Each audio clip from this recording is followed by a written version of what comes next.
أشهد أن لا إله إلا الله وحده لا شريك له وأشهد أن محمدا عبده ورسوله أما بعد فأعوذ بالله من الشيطان الرجيم بسم الله الرحمن الرحيم الحمد لله رب العالمين الرحمن الرحيم مالك يوم الدين إياك نعبد وإياك نستعين اهدنا الصراط المستقيم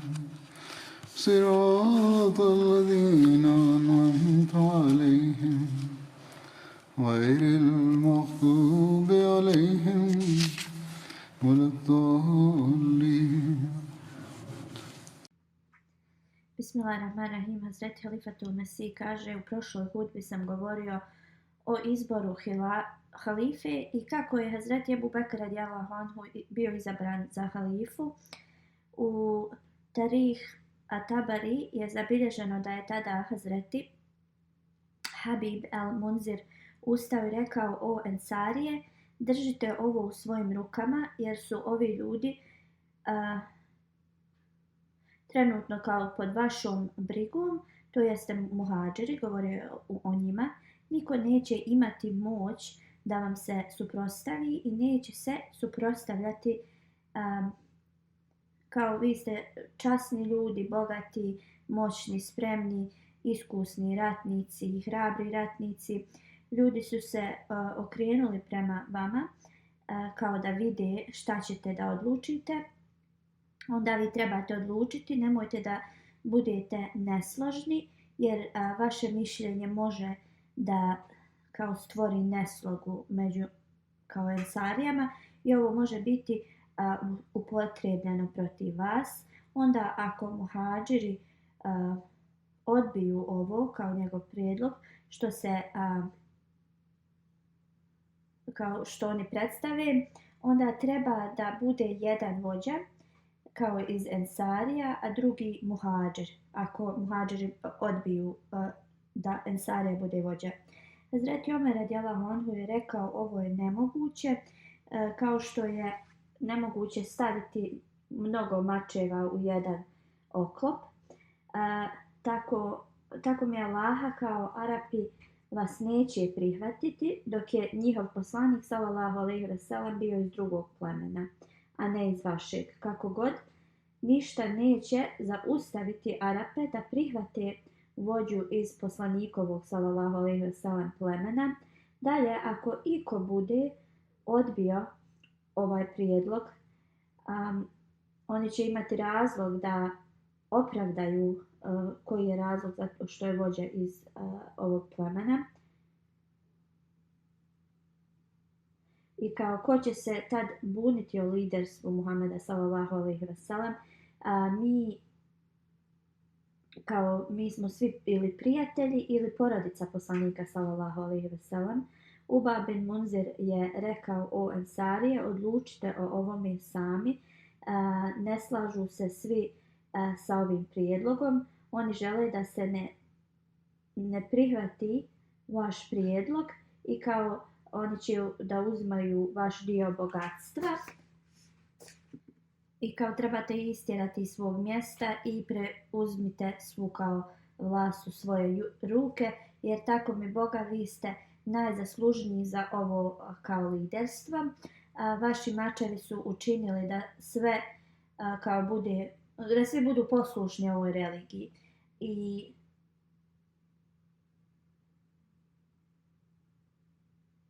kao u suprotnom svi oni koji su bili protivnici kao ne bi bili u ovoj religiji. Ja preuzimam kao dužnost da se pobrinem da se ovo kao sve izvrši.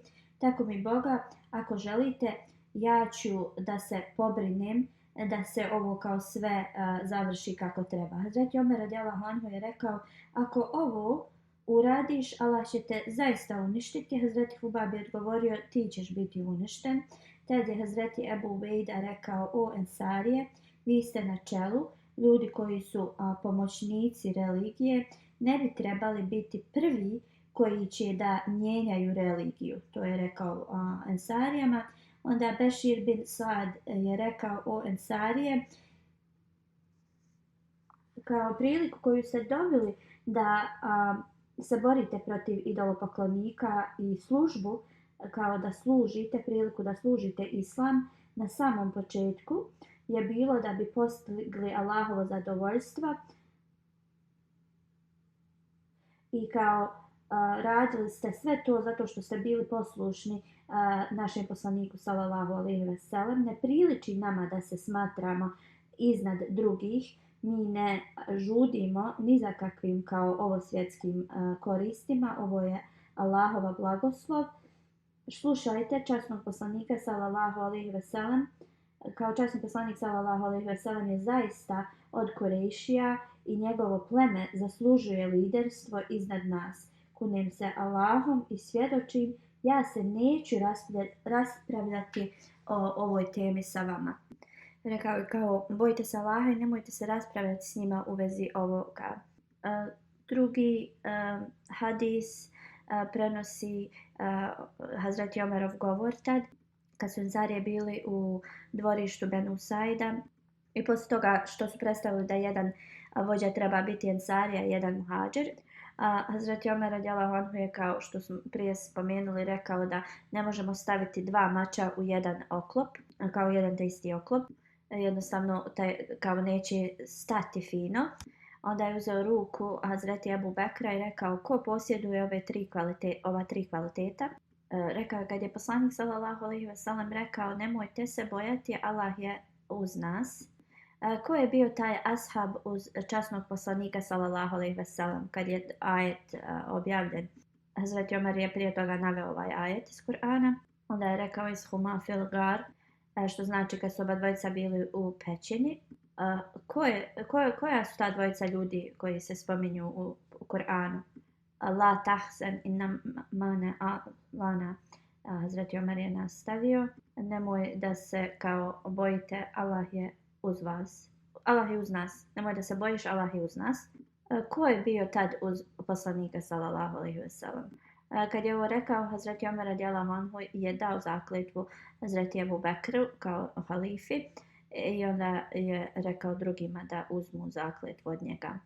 I oni su dali zakletvu. Hazreti Ebu Ubejda al-Đarrah, Hazreti Bešir bin Sad poslije Omera su dali zakletvu. I onda poslije njih svi ostali Ensarije su dali zakletvu. Bejt Sakifa je kao spominje se, ovaj bejat se spominje kao Bejt Sakifa u islamskoj historiji ili Bejt Hasa. Spominje se da Hazreti Sad bin Ubada nije dao zakletvu Hazreti Ebu Bekru tad, kao u nekim hadisima, ali u drugima se jasno spominje da jeste dao zakletvu. U Tarika Tabri zabilježeno je da su svi tad dali zakletvu Ebu Bekru i da je među njima bio Hazreti Sad bin Ubada. Hazreti Mus'ab radijallahu anhu govori, posmatrajte kako je hilafet bio uspostavljen poslije poslanika sallallahu alejhi ve sellem i kako je to bilo prelijepo. Posle smrti poslanika sallallahu alejhi ve sellem Ebu Bekr je bio halifa. Tad su neki željeli da halifa bude jedan iz Ensarija, jedan iz muhađira. I tad kad se to pročulo, Ebu Bekr radijallahu anhu, Omer i još neki drugi ashabi su odmah otišli na taj skup i rekli su da je pogrešno da imaju dvojica halifa i na taj način islam neće da se kao progresira i može samo da bude jedan halifa. Ako napravite kao deviziju raspon, da će nemiri nastati i Arapi će kao da vas rastrgnu na sve strane i nemojte to da radite, da se razdvajate. I neki Ensarije su kao dali svoje argumente. Hazreti Omer radijallahu anhu je rekao, ja sam smatrao da jednostavno Ebu Bekr tad ne može da se njima obrati, ali kako god Hazreti Ebu Bekr je održao govor i naveo je sve tačke koje sam ja želio da spomenem Ensarijama. U stvari on je predstavio još više nego što sam ja htio reći. I tad sam pomislio, Hazreti Omer kaže da danas ovaj stariji čovjek, misleći na Ebu Bekra, je kao meni opet prešao i u ovome. I Allah blagoslov je bio da su Ensarije ustale i rekli da šta je god Ebu Bekr rekao da je tačno. I da će Arapi slušati samo kao Mekalije. I jedan Ensar je rekao, o moj narode, Allah Đelešanu je poslao poslanika svojoj naciji, njegovi su ga ljudi istjerali iz tog grada, mi smo mu dali mjesto u našim domovima, ali kao rezultat toga našeg djela Allah nam je podario čast. Mi nismo imali veliki kao status kao ljudi Medine, ali zbog poslanika sallallahu alejhi ve sellem mi smo kao pridobili veliku čast. I onda trebamo da postanemo kao zadovoljni, da ne bi izazvali kao nešto loše na nas. Hazreti Ebu Bekr je tad rekao, vrlo je važno da izaberemo halifu, stavite koga god želite, koga god izaberete.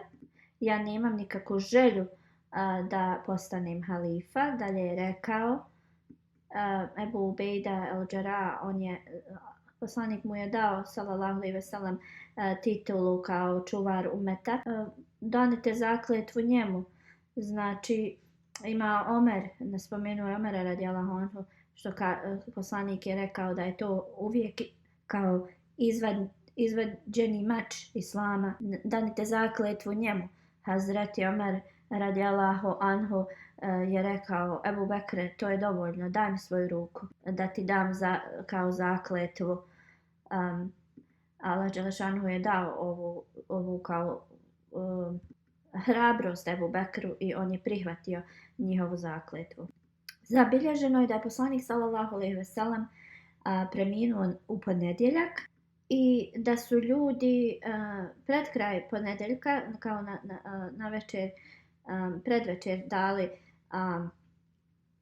neki dali zakletvu Ebu Bekru na hilafet, dok su u utorak svi se pridružili. Enes bin Malek prenosi da dan poslije kad je bejat se desio u tom Sakifa bin Saida mjestu i Ebu Bekr radijallahu anhu je sjedio u džamiji, tad je Omer radijallahu anhu ustao i počeo govoriti. Rekao je, ljudi, jučer sam vam rekao nešto kao da poslanik sallallahu alejhi ve sellem nije preminuo, gdje to se ne spominje nigdje u časnom Kur'anu, niti je časni poslanik ovo meni rekao. Kako god ja sam vjerovao da će kao poslanik sallallahu alejhi ve sellem da nas nadgleda. Onda je rekao, ja sam mislio da ćemo mi svi preminuti prije poslanika sallallahu alejhi ve sellem i da će on biti zadnji koji će da napusti ovaj svijet. Ali bez sumnje Allah Đelešanu je ostavio nam takvu stvar kroz koju je on uputio i poslanika sallallahu alejhi ve sellem. I ako vi budete kao predani tome, Allah Đelešanu će i vas kroz to da uputi, isto kao što je to uradio poslaniku sallallahu alejhi ve sellem. Allah Đelešanu je dao ovo da upravlja čovjeku koji je najbolji od nas i koji je ashab poslanika sallallahu alejhi ve sellem. I to je taj čovjek u vezi kojega je rečeno da je on bio jedan od dvojice u pećini. Onda požurite i dajte svoju zakletvu ovom čovjeku. I tada su ljudi požurili i dali zakletvu Ebu Bekru radijallahu anhu. Hazreti Ebu Bekr radijallahu anhu je održao govor posle tog bejata, kad je zahvalio se i veličao Allah Đelešanhu, rekao je, ljudi, ja sam zaista postavljen kao vaš čuvar, ali ja nisam najbolji od vas. Ako ja radim dobra djela, onda budite poslušni meni. ako odem na stranputicu, onda me uputite. Istina je znači nešto vrlo važno, a laž je daleko kao nešto što ne treba da se radi. Prema mom pogledu, svi vi koji ste slabi, znači vi ste kao ispravni dok vam ja ne budem u stanju da dam vaša prava, a vi koji ste jaki ste slabi u mojim očima dok ja ne budem u stanju da od vas zaštitim prava drugih. Ako Bog da. I ne ostavljajte džihad na Allahovom putu i nacija koja radi loša djela ne može da postane uspješna i Allah uništava takvu naciju. Ako sam ja poslušan Allahu njegovom poslaniku, sallallahu alejhi ve sellem, onda pratite me s poslušnošću. A kako god, ako ja sam neposlušan Allahu njegovom poslaniku, sallallahu alejhi ve sellem, onda nije vaša dužnost da me slušate.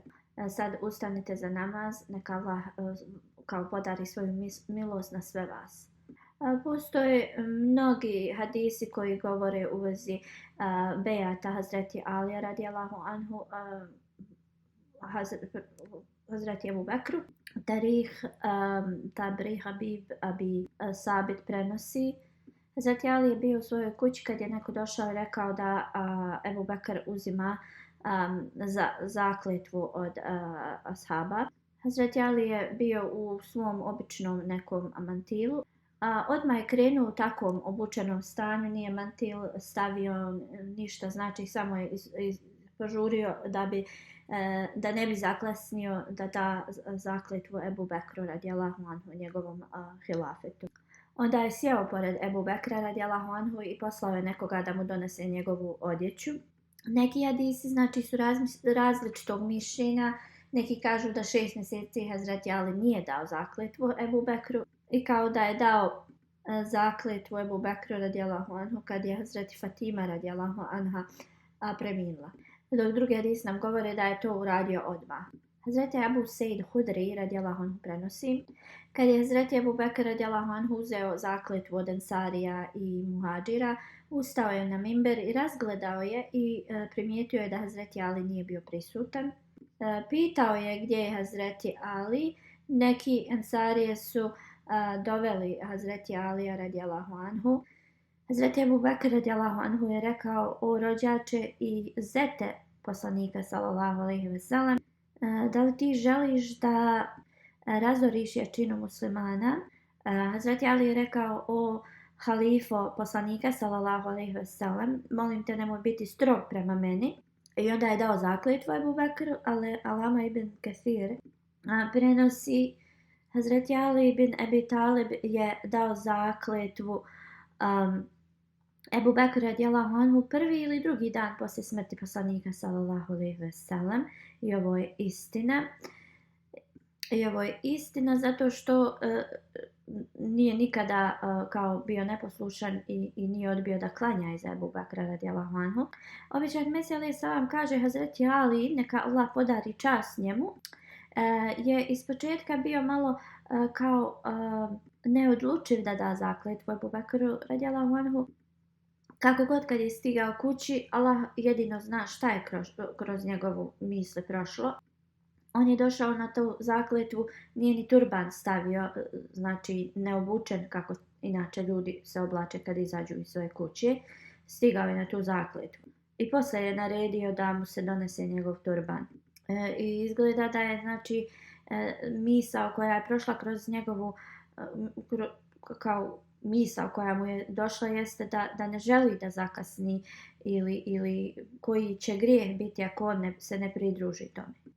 I zbog toga je požurio i stigao neobučen. I samo imao kapu, znači bez turbana na svojoj glavi, poslije poslao da mu se donese turban. Znači Hazret Musmad kaže, pogledajte, Ebu Bekr, on je bio obični trgovac u Meki i da poslanik sallallahu alejhi ve sellem se nije pojavio u Meki kao poslanik. Ta historija bi govorila o Ebu Bekru da je on bio jedan iskreni trgovac.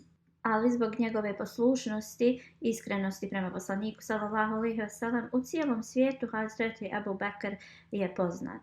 Kad je poslanik sallallahu alejhi ve sellem preminuo i muslimani izabrali Ebu Bekra kao njihovog halifu, ove vijesti su se proširile u Meku i tad se veliki skup formirao i otac od Ebu Bekra, Ebu Kahafa, je bio tu prisutan i kad je čuo da su ljudi dali zakletvu Hazreti Ebu Bekru radijallahu anhu i kao on nije mogao da vjeruje i pitao je o kojem Ebu Bekru govoriš. I taj izaslanik je rekao tvom sinu Ebu Bekru. I onda je njegov otac počeo da govori imena arapskih plemena i pitao je da li su oni dali zakletvu Ebu Bekru.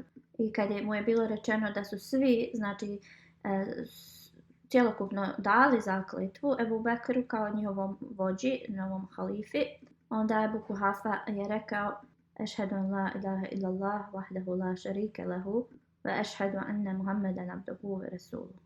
Hazreti Muslima dalje nastavlja.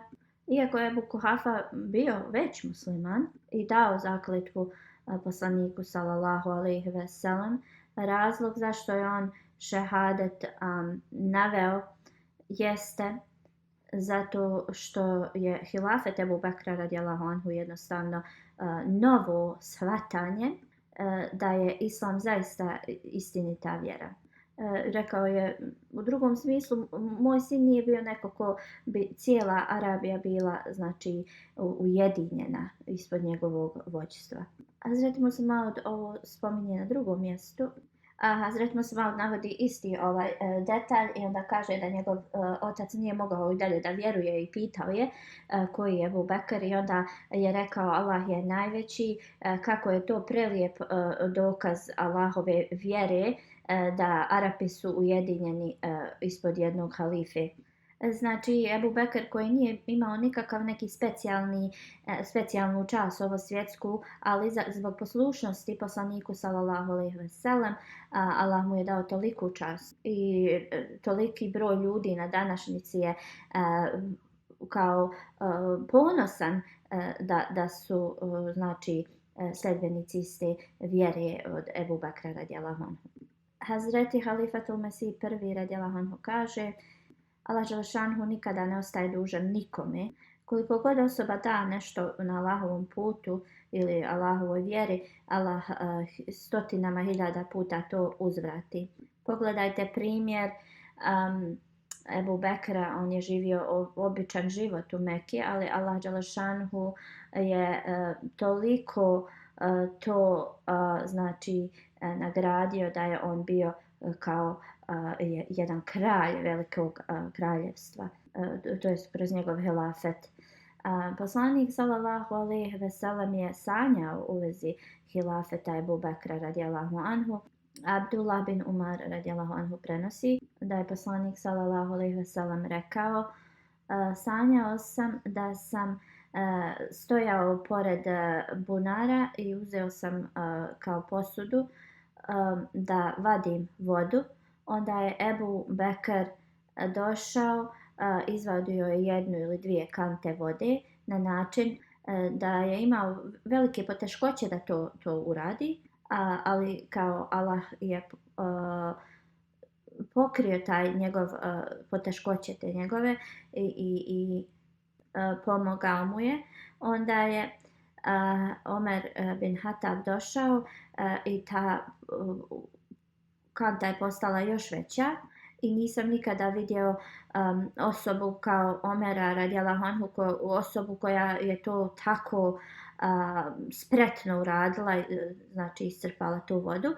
Toliko je vode izvadio da svi su tu prisutni se kao napili i onda su oni otišli.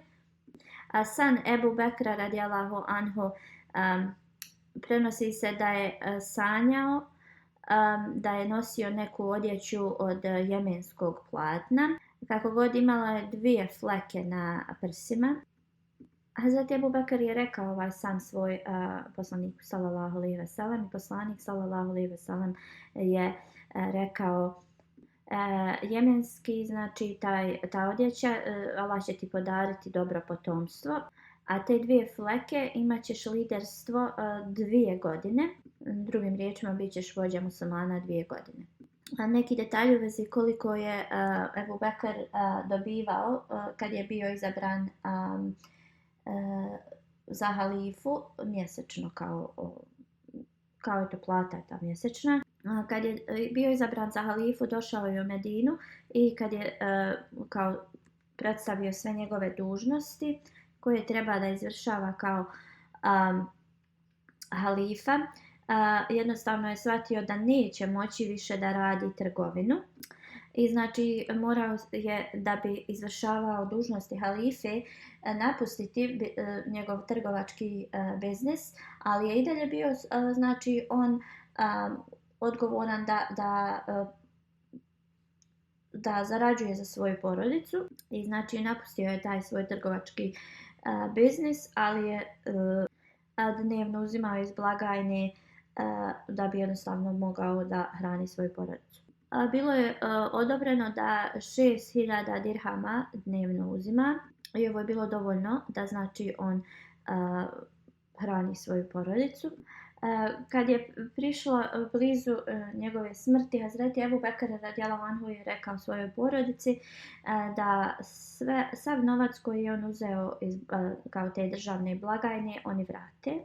I naveo je svoje neko zemljište koje treba da se proda i rekao je sve što je znači iz državne blagajne došlo da trebaju da vrate. I kada je Omer radijallahu anhu postao halifa, kad je Ebu Bekr preminuo, on je dobio taj novac nazad i počeo je da plače. I rekao je: o Ebu Bekr Sidik, ostavio si veliku dužnost i kao teret svome nasljedniku. Hazret Muslim kaže, Hazret Ebu Bekr je bio vođa znači cijelog muslimanskog umeta, ali šta je on dobivao? Iako je imao svu kontrolu iznad blagajne državne, nikada nije uzeo ništa za sebe. Iako je on bio vrlo uspješan trgovac, ali je on uvijek radio to da šta god zaradi, on je to trošio na Allahovom putu.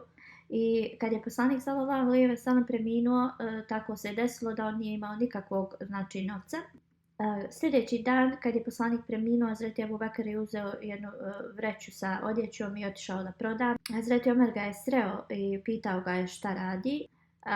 I Ebu Bekr radijallahu anhu je rekao da bi bio u stanju da jede, mora znači nešto da uradi.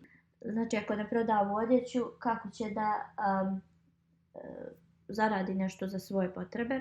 I onda Hazreti Omer radijallahu anhu je rekao: ovo nije u redu, jer ako ti budeš se bavio trgovinom, ko će ispunjavati dužnosti halife? Hazreti Ebu Bekr radijallahu anhu je rekao: ako ovo ne uradimo, da kako ću da preživljavam? Omer radijallahu anhu je rekao: onda trebaš da uzimaš iz državne blagajne. Hazreti Ebu Bekr radijallahu anhu je rekao: ja to ne mogu, jer ja nemam nikako pravo na to. Hazreti Omer radijallahu anhu je rekao da je Allah u Kur'anu odobrio da to se može ti znači iz blagajne uzimati za one koji služe Allahovu vjeru, onda kako ti ne možeš to da uradiš? I tako se onda znači iznos za Ebu Bekra izračunao iz državne blagajne Bejtul Mala. I taj iznos je bio samo dovoljan da znači se prehrani i da ima za odjeću.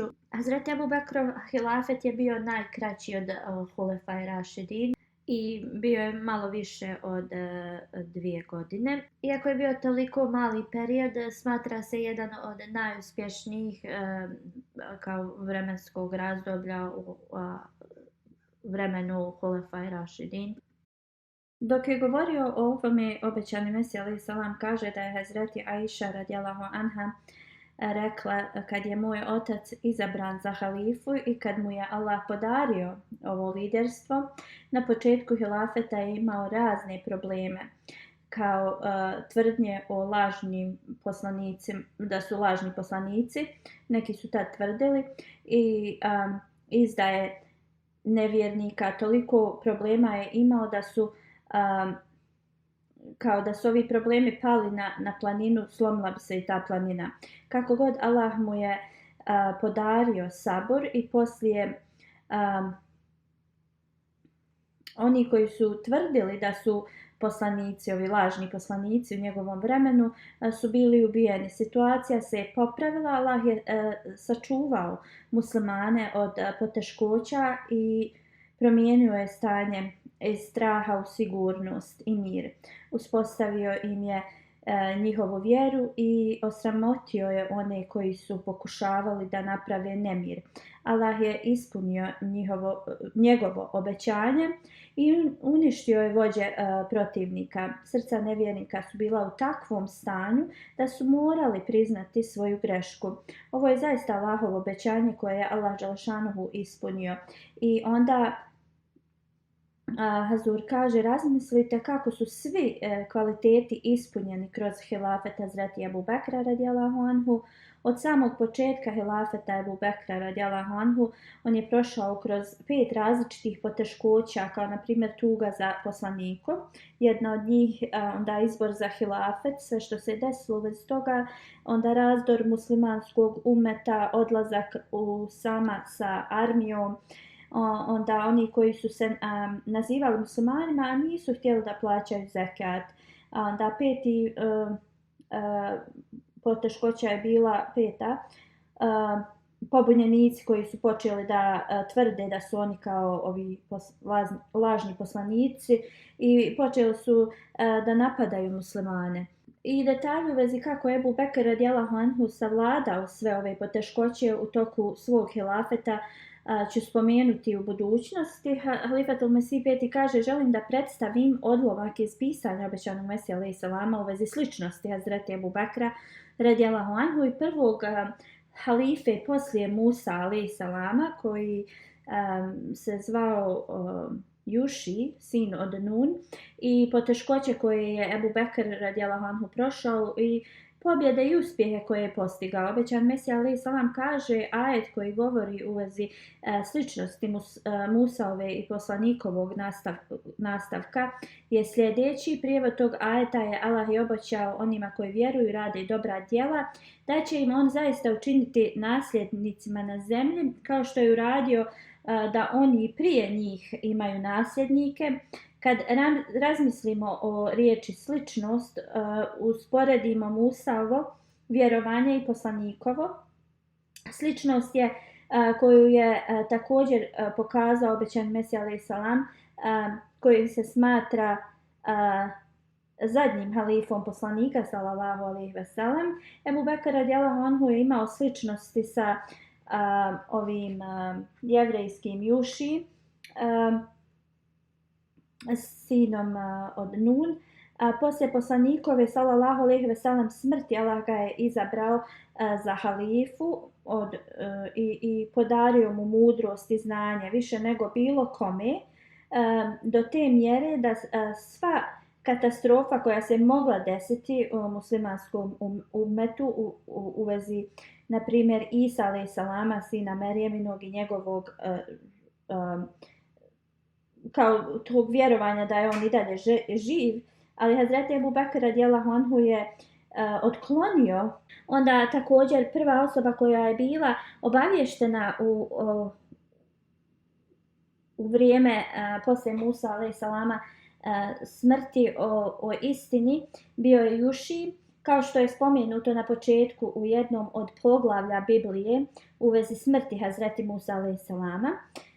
Sličnost između Ebu Bekra, on je bio prva osoba da prihvati poslanikovu smrt kad je poslanik sallallahu alejhi ve sellem preminuo, poljubivši njegovo blagoslovljeno lice, i on je tad rekao, u toku svog života bio si čist i posle tvoje smrti ti ćeš ostati čist.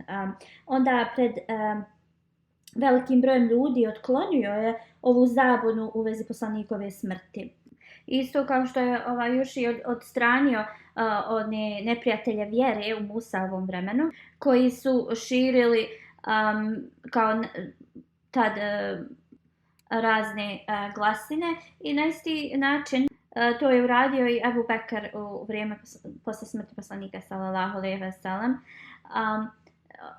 Musa alejhi selam je znači preminuo u takvom vremenu kada Jevreji nisu bili kao pobjednici nad tim kraljem i nisu bili ujedinili Izraelčane, I kao stanje poslije Musave smrti je bilo grozno. Ali u istom slučaju, poslije poslanikove smrti, vrlo opasan period je snašao muslimanski umet. Mnoge arapska plemena su napustila vjeru, neki su prestali da plaćaju zekat. Onda također je bilo mnogo onih koji su tvrdili da su poslanici. Znači to je bilo vrijeme i u Ebu Bekra radijallahu anhu, i to vrijeme je tom vremenu je bilo potrebno halifa koji će sve to da podnese, i kad je on bio znači postavljen za halifu, prošao je kroz mnoge znači probleme, kao što je Hazreti Ajša spomenula. Ali kad god Allah dželešanu postavi halifu na zemlji, Allah također nadahne tu osobu sa jednostavno znanjem, sa hrabrošću, sa mnogim kvalitetima da se nosi sa tim vremenom. Isto kao što u Bibliji se spominje u vezi Džašuje, kao da mu Bog govori da bude jak i da ima veliku hrabrost. To jeste, pošto je Musa preminuo, sada on treba da bude jak.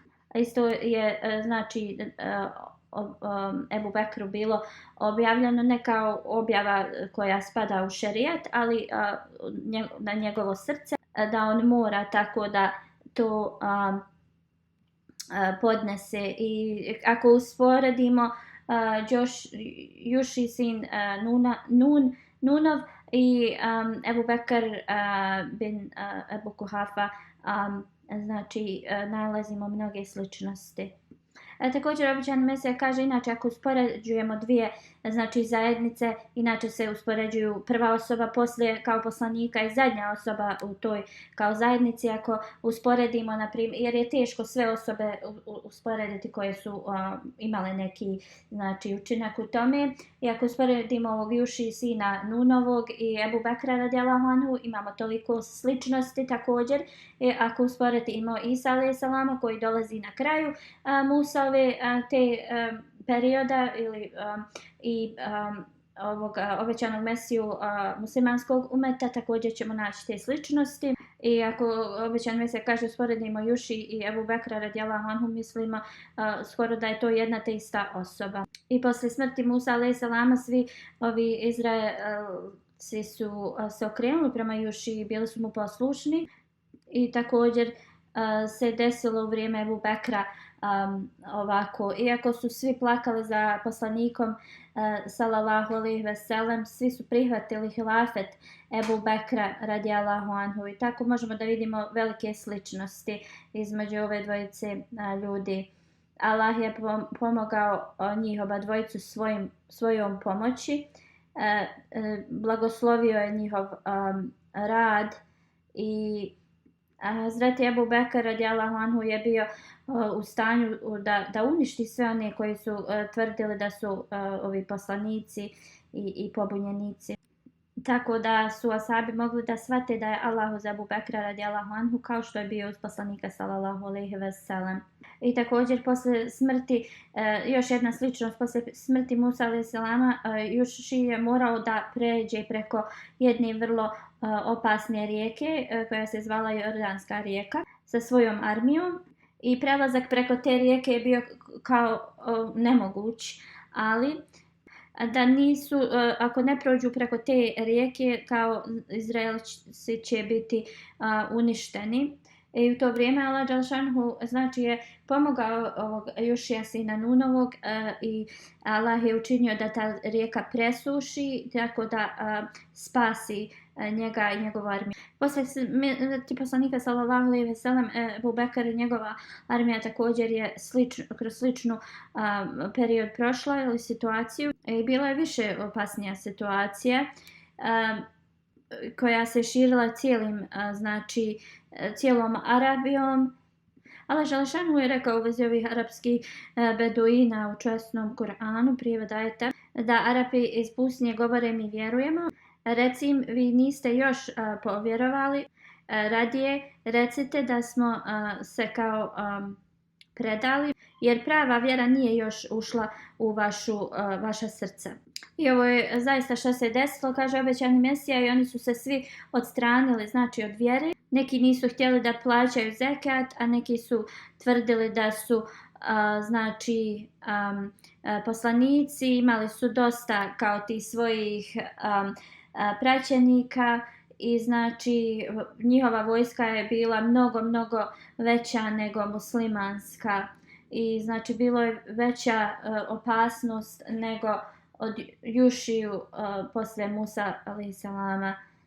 Onda druga znači situacija je bila ovi koji su tvrdili da su poslanici, obećani Mesija kaže da je to toliko bilo kao mnogo se dešavalo i kao veća je bila opasnost nego u vrijeme posle smrti Musa a.s.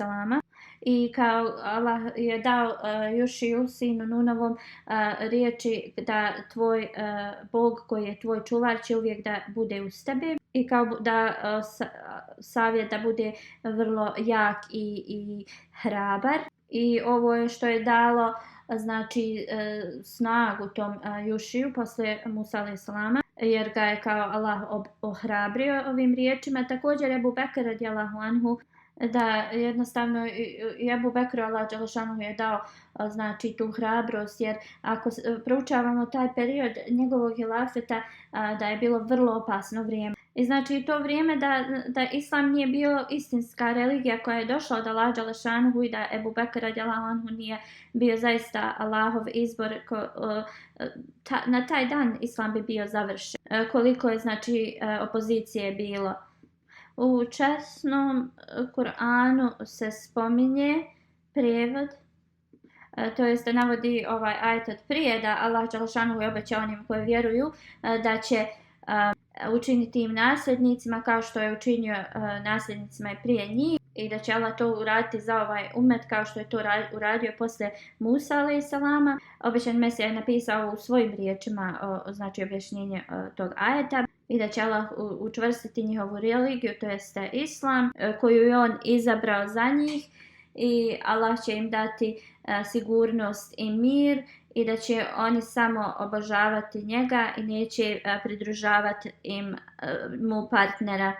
I ovo nam kaže da će znači doći period kada će biti taj nemir, ali da će Allah da jednostavno promijeni tu nesigurnost i taj strah u sigurnost i mir. I Halifatul Mesih kaže detalji od ovih 5 aspekata koje smo naveli ranije će biti u budućim hudbama znači šire objašnjeni. Halifatul Mesih 5. kaže da se molimo za trenutnu situaciju u svijetu. Situacija je vrlo teška i također neki prijete atomskim ratom i kao što sam mnogo puta rekao ranije, ovo će imati teške posljedice i mnoge buduće generacije će morati da se tim nose. Jedino Allah dželešanu može uputiti ove ljude. Učite mnogo salavata na poslanika, istikfar, da nam dragi Allah oprosti naše grijehe i podari znači shvatanje i mudrost svjetskim vođama. Jednom je obećani Mesija savjetovao džemat da uče sljedeće dove. Rabbena atina fid dunja hasenatan wa fil ahireti hasenatan wa qina azaban nar.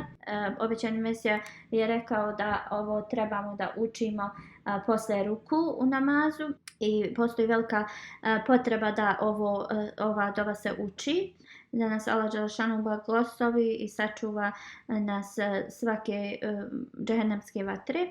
Klanjaću dženazu u odsustvu. Cijenjeni Abul Faraj Husni sahib iz Sirije 13. februara je preminuo u 90. godini na lillahi wa inna ilaihi rađiun. Njegov otac Muhammed al-Husni sahib je bio među prvim Ahmedi muslimanima. Od Muallala Jalaluddin Šem sahib je čuo u vezi Ahmedijata.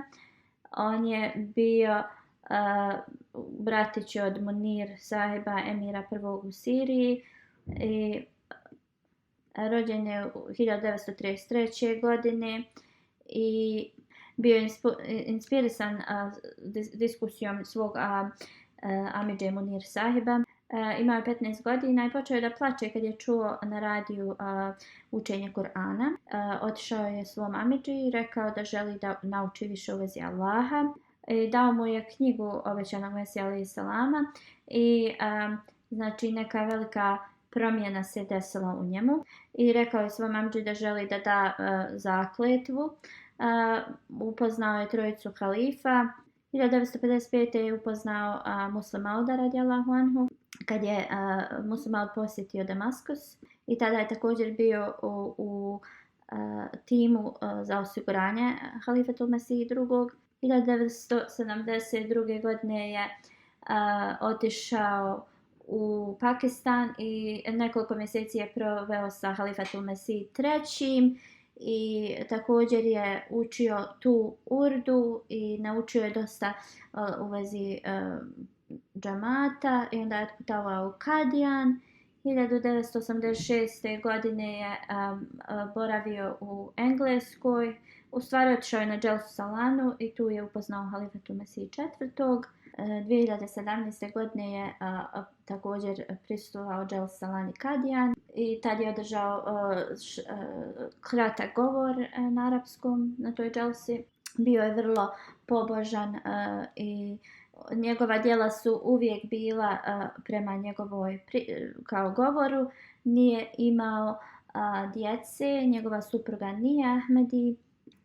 Sadr sirijskog džemata kaže 2017. godine sam išao s njim u Kadijan. On je bio tad slab, ali kao kolika je njegova nekako ta žar bila tu na toj dželsi, on je kao lebdio među tim narodom. Prvo se dvoumio da li da ide zato što je bio bolestan, ali kad sam mu rekao da ide da posjeti, u stvari halifa mu je rekao da treba da ode u Kadijan. On je rekao sad kad mi je halifa to rekao, trebam da idem. I kao da se ne treba da brine. Allah dželešanuhu je blagoslovio i on i njegova supruga su ozdravili i otišao u Kadijan i tada je također se popeo na munaru Minaretul Mesih i kažu da se prije popeo nego neki mlađi ljudi. Iako imao problema sa hodanjem, ali tad se tako brzo i lako popeo na tu munaru.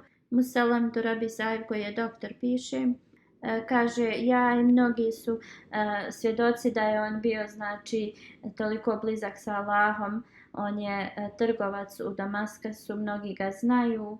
Bio je vrlo inteligentna osoba, mudar, klanjao je redovno tahadžud, imao je mnogo snova koje su znači bile ispunjene. U vezi Sirije imao dosta snova koji su se ispunili. Ljudi koji su dolazili da uče arapski u Siriji, on bi se brinuo za njih. Prvo zato što je halifa poslao znači tu, drugo zato što su oni dali svoj život u službi džamata i tako je bio pažljiv prema njima. Usama Nokib koji je bio prijašnji sadar Sirije koji trenutno boravi u Turskoj piše da umrli je imao toliko kvaliteta. Jedan od njih je bila velika ljubav prema obećanom Mesiji i njegovim halifama. Kao neću zaboraviti put koji sam išao s njim u Kadijan. Svaki trenutak tog znači puta je bio kao neko čudo. Ja sam boravio uz njega cijelo vrijeme u Kadijanu i on se uvijek molio da Allah podari blagoslov halifi i onome svemu što halifa radi. Kad bi on kaže neko govorio šta je halifa rekao, on ne bi nikome dozvolio da išta priča, slušao bi to pažljivo. Tako da bi on znači to shvatio i totalno i dobio koristi od tih uputa. Želio je da to razumi što bolje.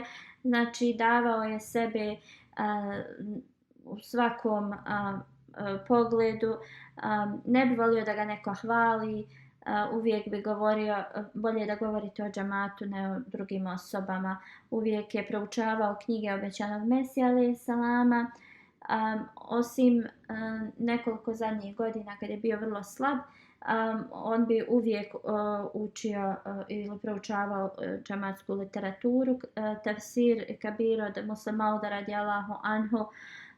Kad bi ga god neko pitao da objasni nešto iz Kur'ana, uvijek bi to tražio u toj knjizi. Njegov bratić ili sestrić, nisam sigurna, koji živi u Velikoj Britaniji, je rekao, imao sam 14 godina kad sam išao na džumu s njim. Kad sam se vraćao, znači, s džume, pitao bi ga u vezi džemaza, on bi mi odgovarao detaljno. Džematska literatura nije bila kao dostupna u Siriji i onda znači on je igrao veliku ulogu da da džematlijama u Siriji to znanje. Preko njega su dobili. On je znači naučio da čita Urdu dok je bio u Rabbi i on bi donosio znači Urdu knjige u Siriju i čitao bi ih. Onda bi prevodio znači na arapski i pomagao džematlijama da shvate. Bio je vrlo znači skroman i uvijek u službi vjere. Hazreti Halifatul IV je želio da ga postavi za emira. Kako god, on je rekao da ljudi će shvatiti kao da je to nasljedstvo u jednoj porodici da budu emiri u jednom mjestu i da tražio od Halifatul Mesih IV da postavi nekog drugog i da će on biti poslušan koga god Halifatul Mesih postavi. I tad je emir bio dosta mlađi od njega, Sirije, ali on uvijek bio poslušan njemu. Da uzvišeni Allah mu podari oprost, uzdigne njegov status i da uzvišeni Allah znači pomogne njegovoj supruzi u svakom znači aspektu i pomogne joj da prihvati Ahmedijat. Ja ću da klanjam njegovu dženazu u odsustvu poslije džume.